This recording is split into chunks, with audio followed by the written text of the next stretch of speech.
Hi, we're here with Carl Tannenbaum, Chief Economist of Northern Trust, to talk about the British question. Carl, voters in Britain are going to the polls to decide whether to stay in the European Union. What are the potential benefits to this question? When you're a member of an economic community, that means that some of the rules that you live by are set collectively and not just by yourselves.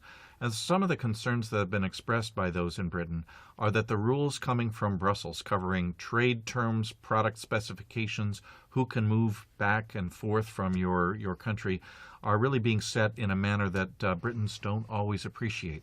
And so some of the renewed sovereignty of regaining self-control over those issues is an attraction to those who favor leaving.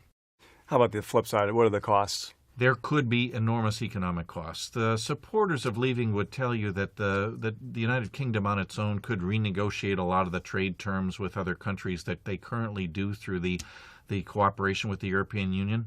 But the European Union is 500 million citizens with a GDP that's about the same size as the United States. So Britain would not have as much negotiating power on their own as they would as part of the collective. In addition, the concern is that if Britain goes, it's a very important part of the EU, that could invite others to reevaluate their relationship, and the whole of the European Union, which is the spirit of which is 70 years old, could start to unravel. So if there is a Brexit, what about the larger effects on the economies and markets? It would be a huge uncertainty, not just for British economic performance, but also for continental Europe. Britain is the unquestioned financial capital of Europe, and if they're no longer part of the European Union, that might shift to somewhere like Frankfurt. Scotland, in particular, is very fond of its association with the EU. If Britain chooses to leave, Scotland could renew its calls for independence. You could see frictions in trading. It would be much harder for multinational companies to do business across the whole of Europe.